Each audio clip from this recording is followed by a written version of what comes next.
Acho que, de forma geral, todas as comunidades hoje, né, quilombolas, diversos biomas, né, têm sofrido aí com a perda da biodiversidade e o avanço do agronegócio, né, sobre esses territórios. O Cerrado, em particular, é uma região, né, onde há muita exploração, né, da terra, né, para a introdução de monocultivos, de soja, de pastagem. É um racismo ambiental que a gente sofre, porque todo desenvolvimento sempre depara na gente, e vem a questão de classe, que nós somos, eles nunca titulam nossos territórios, nunca garantem nossos direitos. As mais impactadas são as mulheres, tanto pelas mudanças climáticas como pelos grandes projetos de desenvolvimento.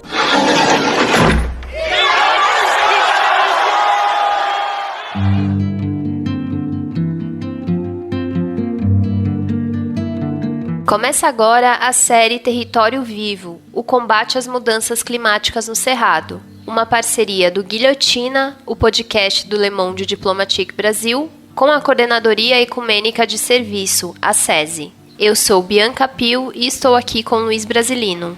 Oi pessoal, tudo bem? Neste especial, abordamos o combate às mudanças climáticas sob a perspectiva dos direitos territoriais dos povos e comunidades tradicionais do Cerrado. E no episódio de hoje, vamos falar sobre as comunidades quilombolas e sobre como as questões de gênero, raça e classe estão interligadas na defesa do território e também nas ameaças sofridas por essas populações.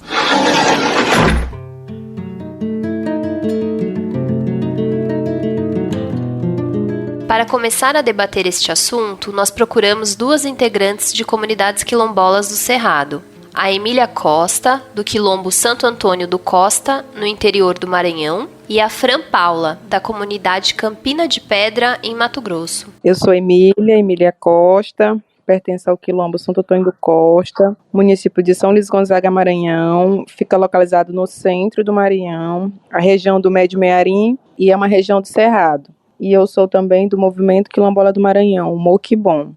O nosso território compõe 3 comunidades, só que o nosso território ainda não é titulado, só é certificado e tem processo aberto no INCRA, desde 2008. Na minha comunidade mora cerca de umas 200 famílias. A gente é um movimento, né, com comunidades quilombolas que estão em processo de luta pelo território, e a gente está na região leste do estado, que é uma região em que predomina o cerrado brasileiro. A maioria das nossas comunidades também estão na região amazônica, que é a região que a gente chama a região da Baixada, que é a região norte. E tem umas articuladas que ficam no centro e umas no centro-oeste.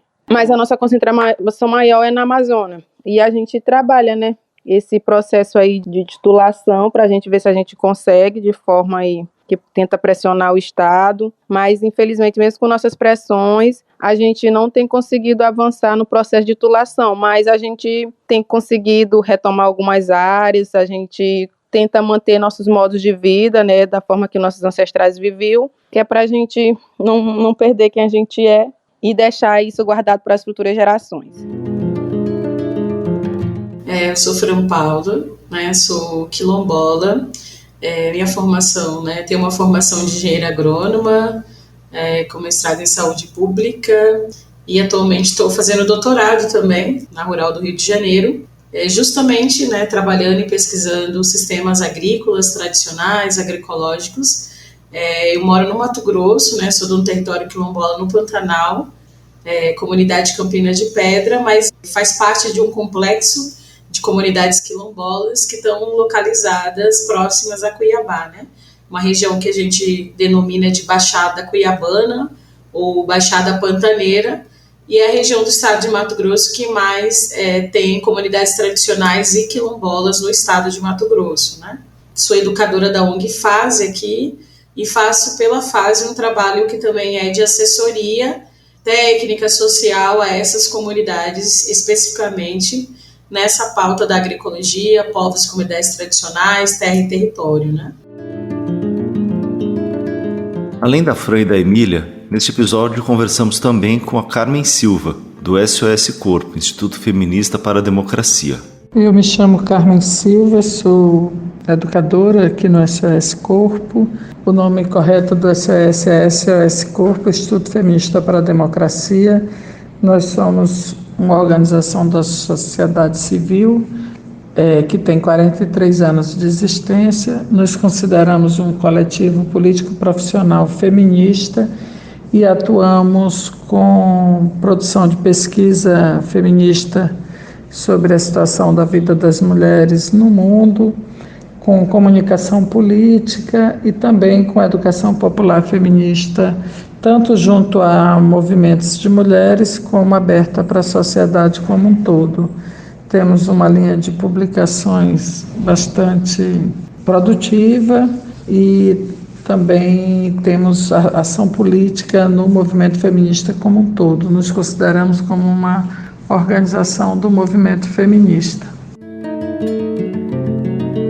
A Carmen conta pra gente como o agronegócio e as mudanças climáticas afetam as comunidades quilombolas do Cerrado. As comunidades quilombolas do Cerrado e as mulheres nessas comunidades são afetadas pelo avanço do agronegócio e pelas mudanças climáticas de duas formas. As mudanças climáticas atingem a todos nós, né? Atingem a humanidade como um todo. Todavia, existe uma parte substancial da humanidade, e aí as comunidades quilombolas se incluem nela, que é uma parte que tem um modo de vida ligado às condições ambientais. A sua capacidade de garantir sua subsistência vem da sua relação com a natureza, transformando isso em consumo ou em produtos. E aí, quando o clima muda da forma drástica, como a gente está vendo nesses tempos do mundo, isso, na verdade, interrompe as suas possibilidades de modo de vida. O agronegócio opera de várias formas. Opera tanto porque se vincula, né, ao grande latifúndio e ele é produzido em grandes extensões de terra e muitas vezes disputa a terra com as comunidades quilombolas. Isso é uma forma. Uma outra forma é através dos agrotóxicos, porque quando você tem uma grande extensão de terra produzindo com agrotóxico, esse agrotóxico penetra ou pelos lençóis freáticos ou pelo ar, quando ele é colocado por aviões, né, por via aérea, em todas as propriedades que estão próximas. Então ele altera o modelo produtivo que corresponde ao modo de vida das comunidades quilombolas, seja pela disputa da terra, seja pelo agrotóxico, e disputa também o comércio, né? O agrotóxico em geral produz para o comércio internacional, mas isso altera também as possibilidades do comércio interno, de acordo com a precificação, de acordo com a forma de escoação da produção. Então isso dificulta também a produção interna. São várias as maneiras de o agrotóxico e as mudanças climáticas incidirem nas comunidades quilombolas. E uma última que eu queria destacar é o fato de que no Congresso Nacional existe uma bancada ligada ao agronegócio que defende os seus interesses e que quer construir uma base legal para sustentar esse modelo de desenvolvimento predatório. E isso incide sobre quem tem outro modo de vida, quem produz de outra forma, como é o caso das comunidades quilombolas. As comunidades do Cerrado sentem esses impactos em seus próprios corpos, conforme relata Emília. Eu, especificamente, moro numa região que o que predomina é a pecuária, né? Que na região em que eu moro do Médio Mearim, o empreendimento que predomina na nossa região aqui, e que nós somos cercados por várias fazendas, apesar da gente ter uma boa quantidade do nosso território disponível em nossas mãos, né? Em domínio, mas a gente ainda tem bastante áreas que estão sobre o domínio dos fazendeiros. Mas também eu posso falar em nome das outras comunidades, né, em que são articuladas no movimento do Moquibon, que são afetadas mais ainda com a questão de agrotóxico, de veneno, pela plantação de soja, pelo desmatamento. A gente tem no movimento uma comunidade chamada Cocalim, que fica na região leste do estado, que é uma região que está em expansão da soja, né, no estado do Maranhão. E nessa região, eles estão cercados pela soja. Inclusive agora, recentemente foi diagnosticado 9 tipos de agrotóxicos na água em que eles tomam. Então, eles sentem várias coisas, né? E, infelizmente, eles também não têm a titulação do quilombo, porque é uma realidade crescente no Maranhão. A gente tem mais de 400 processos abertos no INCRA, mas a gente não consegue avançar. Tem a questão da saúde, por causa da questão do veneno, que são jogados, né, em várias etapas da colheita da soja, da plantação. E tem a questão que mesmo a gente plantando nossos alimentos sem usar veneno, são contaminados porque a proximidade das lavouras de soja, com a proximidade das nossas roças nas regiões em que tem soja, é próxima. Tem a questão dos frutos, dos animais que vão sumindo. E realmente a gente vê uma mudança no tempo, porque um período chovia mais, agora chove menos. E quando as chuvas vêm, são bem intensas, que a gente pensa que vai acabar no período certo, não acaba, continua. Tem essas variações. E o pessoal também sente muito, né? Porque estão morrendo aos poucos, porque o veneno, né, te acarreta, te traz doença, o câncer. As crianças pessoas se sentem coçando, com dor nos olhos, dor de garganta, porque estão consumindo tanto o alimento e consumindo água envenenada. Então, isso vai te matando aos poucos. A Fran acrescenta que o avanço do agronegócio é tal que as comunidades acabam ficando ilhadas, acarretando grandes perdas para a biodiversidade. Eu acho que, de forma geral, todas as comunidades hoje, né, quilombolas, diversos biomas, né, têm sofrido aí com a perda da biodiversidade e o avanço do agronegócio, né, sobre esses territórios. O Cerrado, em particular, é uma região, né, onde há muita exploração, né, da terra, né, para a introdução de monocultivos, de soja, de pastagem. Essas comunidades têm ficado ilhadas, né, a gente fala que são comunidades que são regiões que se tornaram zona de sacrifícios, né, porque é tanta violência, né, seja ela pela perda do território, mas também violência de acesso, né, a bens naturais como a água. Então, mesmo estando, né, na região aqui do Mato Grosso, né, que são regiões onde tem bastante comunidades tradicionais, você observa um avanço da fronteira agrícola do agronegócio nessa região aqui do Cerrado Mato Grossense. E automaticamente, né, uma perda da biodiversidade muito grande das nossas matas nativas, né? Então, são comunidades que se organizam e estão nesses territórios, nesses biomas, fazendo um manejo, né, há muitos anos, né? Então são comunidades centenárias e qualquer impacto, né, seja ele ambiental, né, a gente já sente, né, e já interfere nos nossos modos de vida. Então, na minha comunidade a gente tem uma prática, né, de saúde, né, a gente chama isso de uma vigilância em saúde ampliada, né, do nosso território. Então, a partir, por exemplo, né, das queimadas, da perda das florestas, a gente começa a sentir já um desequilíbrio, né, nesse ecossistema, né, no bioma, e isso vai interferindo na nossa produção de alimentos, nossos cuidados e práticas em saúde, já que o Cerrado, né, é um grande repositório, né, de ervas medicinais, né, então isso vai impactando diretamente a reprodução dessas nossas práticas, que são, né, de saúde, mas também está muito ligado com a nossa ancestralidade, né, com a nossa tradição, e isso vai sendo impactado. No campo da produção de alimentos, eu acho que é o que a gente mais, é o indicador muito expressivo para a gente das questões das mudanças climáticas, né, geradas por esse modelo, né, do agronegócio, que desmata, que queima, né, que tem secado as nossas fontes de água, nossos rios. E cada dia mais o aumento da temperatura, o desequilíbrio mesmo, né, da biodiversidade, de insetos, de animais,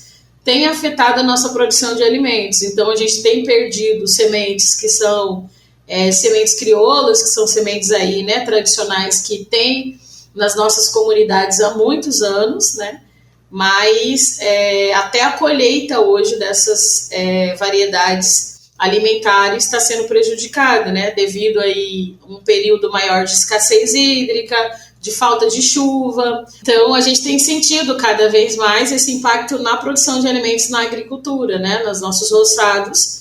Então, você tem períodos que, né, falta água, né, aumento desse período de escassez, mas também, né, tem um desequilíbrio também no período de chuva, né. Então, Eu trabalho muito diretamente com a agricultura, né? Então, a gente observa relatos, conversa nas comunidades, você vai vendo que vai surgindo um aumento maior, né, de ataque de insetos, de pragas nas lavouras, doenças, né, que não eram comuns, né, nas plantas. Então, são relatos como esses que vão se apresentando como indicadores aí de insustentabilidade ou então de alguma crise, né, ecológica que a gente tem sentido nos nossos territórios. A questão da água tem sido central, né? Regiões e comunidades que não tinham problema, né, uns 20 anos atrás com água, hoje sofrem com escassez hídrica, né? E sem água é impossível, né, se manter a agricultura. A questão da água hoje nos territórios quilombolas, no Cerrado, tem sido um dos principais potencializadores da insegurança alimentar, da fome nesses territórios, né, tem impactado diretamente, né, a nossa dinâmica de produção de alimentos, de criação de animais, né? Então você vê que a primeira coisa, né, que deixa, né, de ser mantida na comunidade com a falta d'água é a criação de animais. Então você vai diminuindo uma diversidade de base alimentar também muito grande dessas famílias, né? Que aí a água que tem é para consumo, né, humano, para as comunidades ainda se manterem. A questão da terra é uma questão central também, né, o acesso ao território mesmo, em termos de regularização, né, territorial das nossas comunidades. É um fator que potencializa muitas desigualdades, nos coloca em exposição maior às questões do racismo ambiental, das violências no campo, né? Então, aqui no Cerrado, a gente sofre muito com a questão dos agrotóxicos, né? Com a pulverização próxima às comunidades, mas também utilizada como uma arma química, né? Contra as comunidades tradicionais e quilombolas numa estratégia aí do agronegócio de expulsão, né, dessas famílias das suas comunidades, né.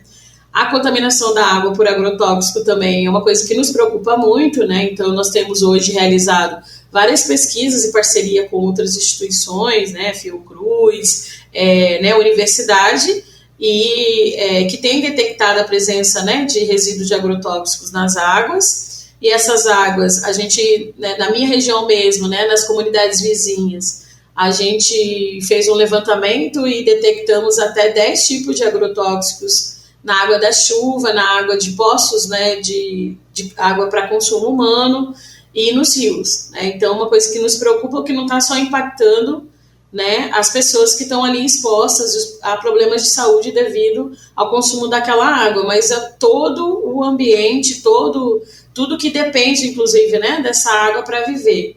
Então, são problemas, né, vivenciados e que nos preocupa muito do ponto de vista de saúde, mas também, né, da nossa própria vida, né, enquanto modo de vida de reprodução social das comunidades quilombolas.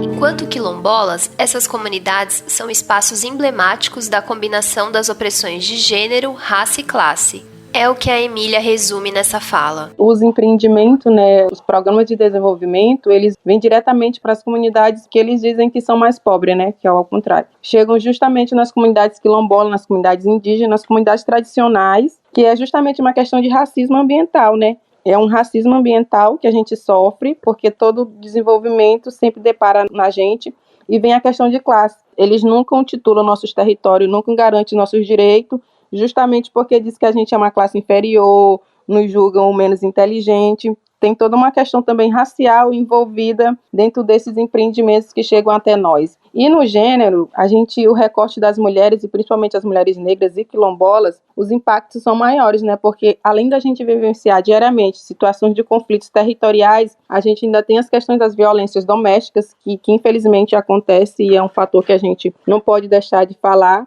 E tem as questões também que os empresários, os jagunços, os trupos, as mulheres, dentro de tudo desse contexto do conflito. E aí tem as mulheres, a maioria são mães solteiras que têm que sustentar os filhos, não tem de onde tirar o sustento, né, porque a maioria não tem o domínio do território. Então são muitas implicações e são muitas violações de direito nesse contexto.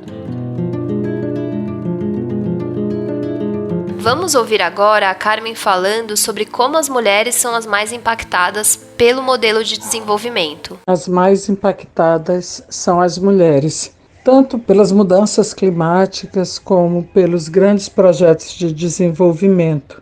São as mulheres, em especial as mulheres negras de comunidades tradicionais, quilombolas, indígenas, ribeirinhas, mulheres que vivem do pequeno extrativismo local, produzem sua própria subsistência, que têm seus modos de vida organizados para sustento próprio e sustento de suas famílias a partir das condições ambientais, a partir da relação não predatória com a natureza.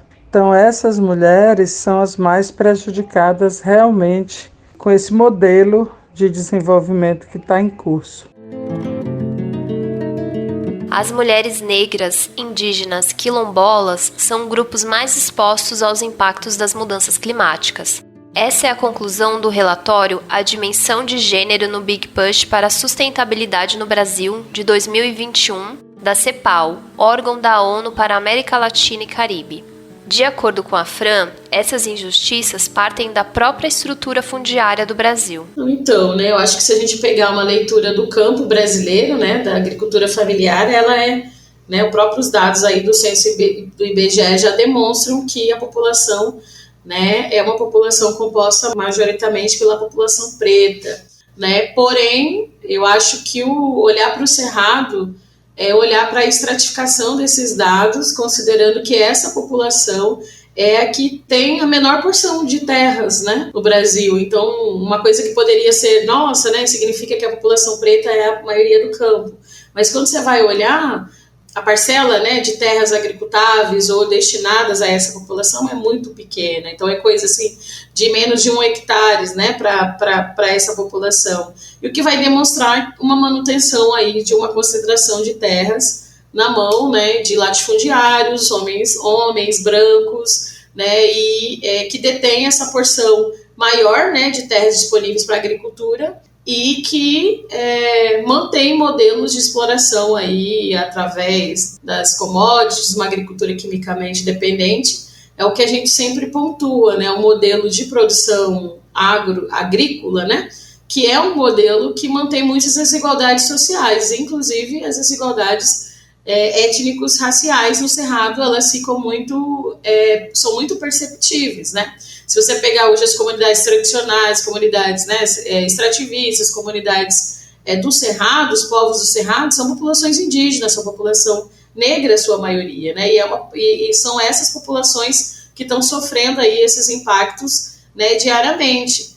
E a questão racial é um dos elementos que mantém esse processo de violação, exploração de territórios dessas comunidades. Há uma legitimação aí, do racismo estrutural no Brasil, que faz com que essas pessoas também são aí invisibilizadas, Então, quando se fala em Cerrado, a primeira coisa que vem, inclusive essa expansão do agronegócio de forma muito expressiva. E quando no Cerrado tem muitas comunidades tradicionais, quilombolas, indígenas, populações, que foram racializadas no Brasil e que são responsáveis, inclusive, para a manutenção, da conservação do bioma, mas que são esquecidas, que têm aí suas vidas, anuladas, por esse sistema. E, em sua maioria, nos territórios, principalmente os quilombolas, falando um pouco, desse meu lugar, são as mulheres as principais que estão à frente, desses processos de defesa desses territórios, dos bens comuns, a manutenção das práticas de conservação, seja no campo da saúde como da produção de alimentos. Então, numa certa medida, essas mulheres estão expostas a essas violências de uma forma maior, já que a maioria, inclusive, das comunidades, hoje, se a gente for fazer um levantamento, tem um êxodo muito grande, de pessoas, devido a vários contextos, que eu já coloquei, desde acesso a direitos básicos até trabalho, renda, e são as mulheres que estão, nas comunidades, que ficam, na maioria das vezes, e elas sentem essas violências numa dimensão muito grande, Então, assim, se a gente pegar hoje um levantamento das principais grupos organizados, coletivos no Cerrado, você vai ver que são as mulheres que estão à frente desses processos. Não que os homens não estejam, mas é devido, inclusive, à permanência dessas nos territórios, né? Então, cada vez mais, né, principalmente a juventude, os homens têm que sair em busca de trabalho, ou então, né, uma coisa que é muito forte nessa região ainda é a manutenção do trabalho escravo contemporâneo, né? Então você vai ver que há uma exposição dos homens também maior.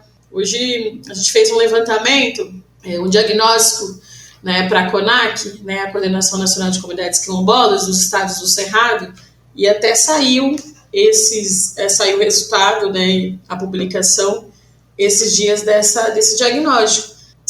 Você vai ver que para as comunidades que estão na região do Cerrado, né, existe um aliciamento muito grande, né, desses grandes empreendimentos do agronegócio que estão localizadas nessas regiões, né.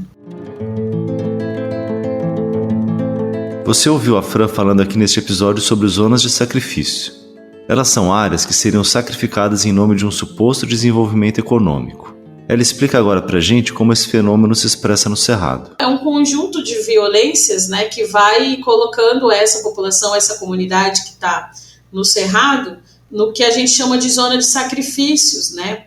E como que o Estado brasileiro ele acaba legitimando todas essas violações a partir do momento que não reconhece, né, a existência desses povos, os diversos processos de denúncia que essas comunidades vêm fazendo há muito tempo, né? Se você pegar a instalação desde, né, a década de 70 das políticas, né, de ocupação desse território do Cerrado, você vai ver que houve um investimento muito grande por parte do Estado para legitimar esse avanço do agronegócio sobre o Cerrado brasileiro.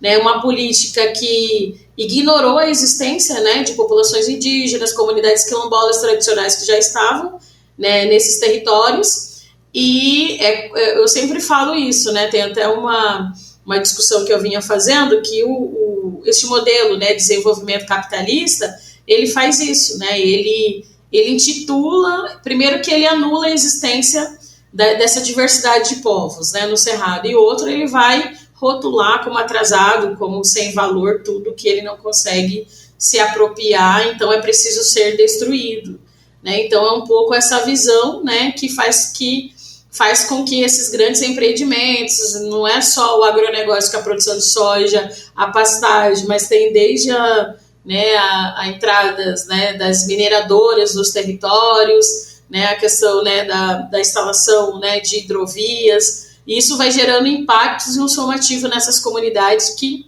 né, vão resistindo o máximo que pode. E nós, né, permanecemos, nós enquanto povo, né, a gente permanece nesse lugar porque a nossa história está vinculada a ele, né? E esse processo de resistência, ele se dá muito a partir dessa relação, né, que se tem com a natureza. E destruir ou anular, né, o que nos mantém vivo é uma estratégia, né, do capital, uma estratégia do agronegócio.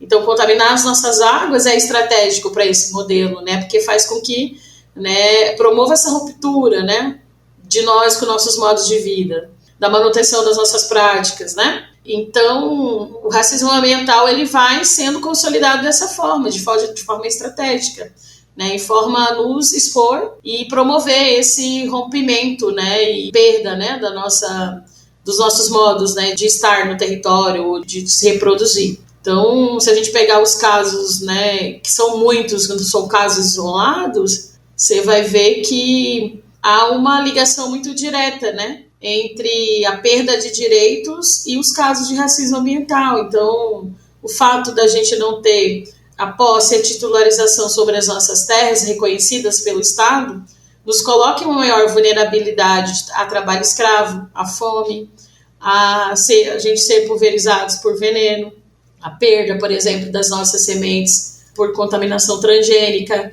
né, pelas sementes do agronegócio que cada vez mais são produzidas, né, próximas às nossas áreas de produção de alimentos. Então, isso tudo é parte de um processo estratégico de violação de direitos. E a gente, né, tem sobrevivido, né, com muita resistência nesse contexto, né.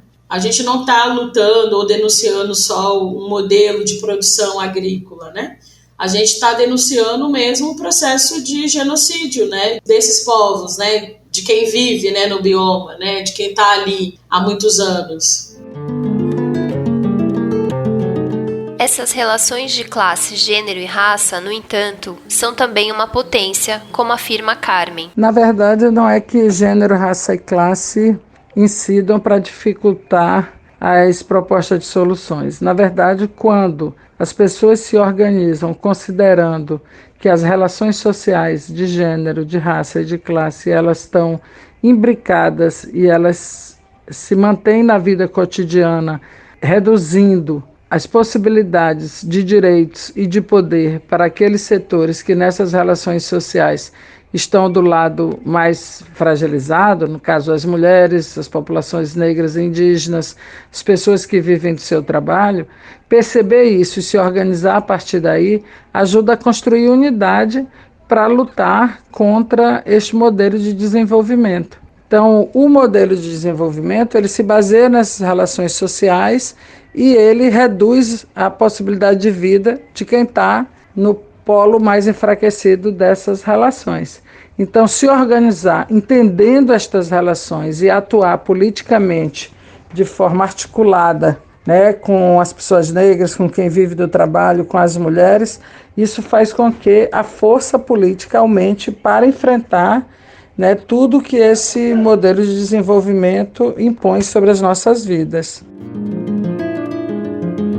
E isso passa pelo direito ao território. O direito a ter seu território, sua terra, manter sua cultura, manter o seu modo de vida é um direito conquistado por todas as comunidades tradicionais, quilombolas, indígenas, ribeirinhas, faxinaleses, fundo de pasto, comunidades de mulheres apanhadoras de flores, todas as comunidades tradicionais, quebradeiras de coco. Então, a conquista do território e o direito legal de poder usufruir de um território é um elemento central para a garantia de direitos.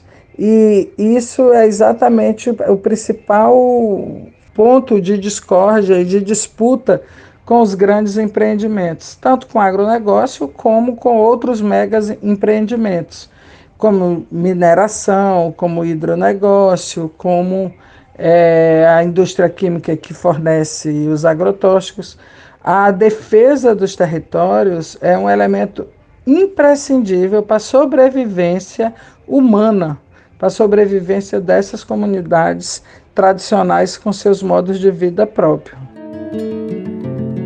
Segundo a Emília, a defesa dos territórios e a luta pelo direito à terra são fundamentais porque as comunidades são responsáveis por cuidar dessas áreas. É de fundamental importância, porque somos nós, as comunidades aqui, somos nós que temos árvores, somos nós que cuidamos das águas, somos nós que cuidamos das encantarias que moram em nossos territórios, que ajuda a proteger esses espaços. E se nós não tivermos a titulação de nossos territórios, se a gente não tiver o domínio disso, não só nós, mas todo mundo será afetado com isso, porque o capital só vê essas coisas como mercadoria, e nesse sentido se tornar dinheiro, né? E eles não têm nenhuma relação de sentimento nem de pertencimento com nossos territórios, então vão destruir tudo, e destruindo tudo, o clima com certeza terá alterações, porque a natureza sempre dá resposta.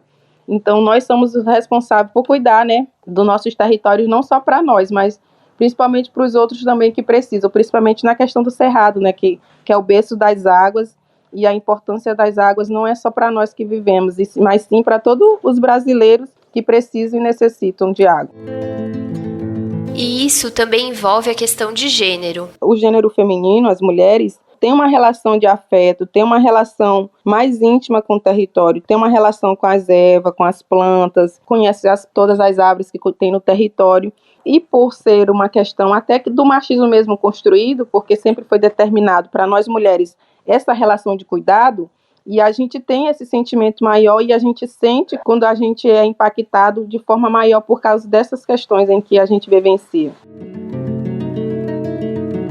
A Fran lembra a luta das comunidades e a importância da reforma agrária como um ato de reparação histórica. Eu sempre tenho falado que a luta pela reforma agrária tem que ser entendido como um ato de reparação histórica no Brasil em relação ao acesso à terra. Eu escrevo muito sobre isso, eu pesquiso muito sobre racismo fundiário no Brasil, né, e isso tem tudo a ver, inclusive, né, com a concentração de terras, com os processos de violação de direitos, né, a partir da não titularização dos territórios quilombolas, na não demarcação dos territórios indígenas, que é mantido aí, historicamente, né, uma herança, né, colonialista, mas também racista, né, que é mantida até os dias atuais. Se a gente for analisar o número de territórios, né, reconhecidos, né, e protegidos, são bem poucos. E são territórios, né, de populações, né, pretas, populações indígenas, e a gente não pode não deixar de considerar isso, né, que a concentração de terras no Brasil tem cor, né, tem raça. Diante disso, qualquer política, né, de regularização fundiária, né, de reforma agrária, ela precisa se propor a também uma reparação aí histórica, mas também que promova justiça social no país, né, diante das desigualdades sociais que esses povos estão expostos. E pensando sobre isso, né, é impossível a gente pensar em produção de alimentos saudáveis, pensar em garantia de direitos sem acesso à terra e território. Então, né, isso é um dos princípios aí de qualquer luta hoje para os povos que estão no Cerrado, para as comunidades quilombolas, que é garantir o nosso direito. E de proteção, né, proteção dos nossos territórios, né, dos bens comuns. A gente sabe que os nossos modos de organização social dos nossos territórios são poucos compreendidos hoje a nível mais institucionalizado, né? Muitas vezes não são considerados, né, processos de organização do povo. Esses dias eu estava num debate e alguém me perguntou como era possível alinhar a luta socioambiental com a luta antirracista no Brasil, né? Aí eu disse justamente isso, que se essas duas pautas estão fragmentadas, tá errado. Você não faz luta ambiental ou, né, por justiça social no Brasil sem fazer luta antirracista. Não num país que, né, historicamente se ergueu a partir da colonização de corpos e depois escravização de corpos, né, negros e indígenas. Então, pensar que, né, essas pautas têm que estar muito alinhadas, estão muito alinhadas. E o que os povos indígenas fazem desde 1500 é luta, né, socioambiental, né? É luta por território, luta pela conservação ambiental, luta, né, contra a crise ecológica. E, ao mesmo tempo, eu vejo que há um questionamento para a gente, né, nós que somos, né, povos, comunidades tradicionais, como se fosse a gente que tivesse que solucionar, inclusive, o problema da crise ecológica, da crise ambiental no país ou no mundo, né? E a gente sabe que isso é fruto do capitalismo e dos modelos, né, capitalistas de manutenção dessa exploração na natureza, porque para nós, né, nós temos um outro formato de se relacionar com a natureza, né? E aí a gente se entende como parte dela. Né? E aí as questões e soluções não são soluções. Talvez seja solução para quem nunca teve uma prática como essa, mas o que a gente faz é manutenção dos nossos modos de organização e de vida, né? Dessa que está mais interligado, né, com as questões ambientais. E diante disso é a manutenção da nossa própria existência. Eu volto a falar isso, né? Porque não dá para pensar práticas, né, para frear a crise climática ou para, né, solucionar, né, os problemas climáticos se a gente não pensar em garantir a vida da população, né, que faz isso historicamente, né? Senão a gente pode correr o risco de reproduzir práticas que não serão aceitas devido a um modelo de concepção mesmo de sociedade que está muito vinculada a uma exploração desenfreada, né, do planeta, do território, né, da água, né, e assim por diante. O que nós temos, né, apontado e demonstrado hoje é que o que a gente tem feito é conservação ambiental, né, o que a gente tem feito é pensando na proteção da biodiversidade, né, e isso demonstrado o que a gente sempre fazia, né, então como é que reconhecer esses modos de vida, essas práticas são hoje fundamentais, né, acho que para o Estado brasileiro, inclusive para a gente poder, de forma geral, enquanto sociedade, né, se alimentar, do que já tem sido feito. Eu sempre falo isso a partir da agricultura quilombola, né? Eu pesquiso isso, sistemas alimentares, e eu penso assim, como é que isso não é considerado inovação tecnológica, né? Porque se a gente está aqui resistindo dentro de uma zona de sacrifício, dentro de tanta diversidade, e a gente segue produzindo alimento, segue mantendo as nossas sementes, né? Um fluxo genético de sementes tradicionais, sem contaminação, né? Se a gente segue, né, fazendo práticas e conseguindo produzir alimentos diante dessa diversidade, é porque nós estamos produzindo tecnologias ao longo do tempo, que a gente está fazendo inovação, né, no campo da agricultura, e isso é para qualquer outra prática, né, nos territórios, né, que apenas não são reconhecidas como tal, dentro desse modelo capitalista, né. Então, como é que a gente faz com que as pessoas entendam que a sociedade brasileira, né, a nível, né, planetário também, que essas soluções já estão sendo construídas há muito tempo, né, e que se não fosse, né, os povos, né, tradicionais, povos do Cerrado, da Amazônia, do Pantanal, de outros biomas, né, a situação estaria bem pior, né, do que está, né. Mas, ao mesmo tempo, como é que essas práticas, né, e esses sistemas, né, esse formato, né, esse modo de vida, ele é entendido na sua integridade toda, assim, né, na sua... não apenas como algo isolado, pontual, que possa ser capturado pelo capital, como a gente tem acompanhado hoje nessa discussão, inclusive de financiarização da natureza, que nos preocupa muito, assim, sabe? Então, como de fato a gente faz com que esse debate, né, das questões ambientais, ele também seja, né, uma discussão a partir da diversidade, né, de sujeitos políticos nesses territórios, da diversidade mesmo dos biomas brasileiros, da conexão, né, de gente, né, com as florestas, né, com o próprio bioma, né, que eu acho que hoje ainda está um pouco, ainda é visto muito também separado, né, separam-se, né, as pessoas dos territórios, dos biomas, é como se que no Cerrado só fosse um repositório, por exemplo, né, do agronegócio, é como se não tivesse gente, né, então como é que a gente fortalece essa narrativa, assim, o Cerrado tem gente, está ali há muito tempo, e a gente só tem Cerrado porque tem povo, né, tem povos do Cerrado.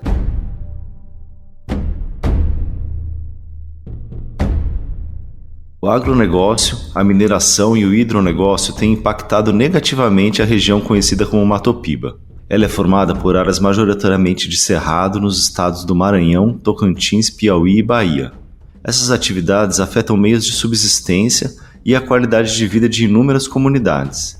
A degradação do meio ambiente, o uso excessivo de agrotóxicos, as monoculturas e a exploração de recursos naturais trazem problemas de saúde, danos ambientais e violação de direitos de comunidades que vivem da pesca e da agricultura.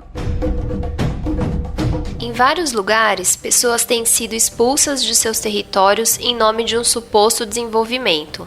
Mas a verdade é que o Mato Piba é sinônimo de grilagem de terras e aumento dos conflitos e da violência no campo. As atividades impulsionadas pelo Mato Piba diminuem o volume de água dos lençóis freáticos e rios, impactam nos modos de vida de comunidades tradicionais e desestruturam os assentamentos e a agricultura familiar. A lista não termina aí. Também há registro do aumento de desmatamento e envenenamento das águas pelo uso intensivo dos agrotóxicos.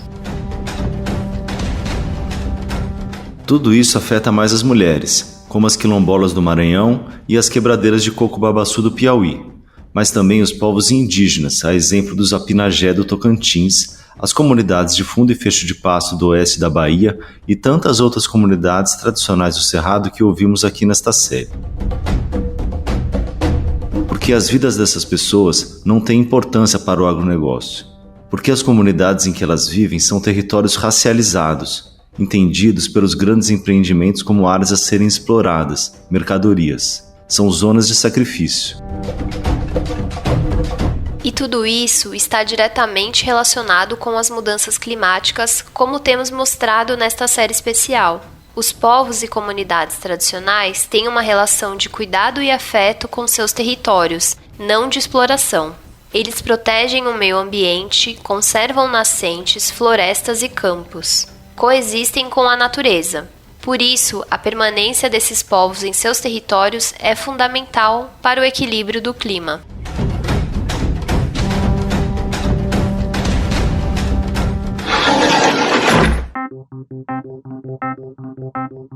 Este foi o quarto e último episódio da série Território Vivo, o combate às mudanças climáticas no Cerrado, especial do Guilhotina em parceria com a SESI, uma organização ecumênica formada por igrejas cristãs.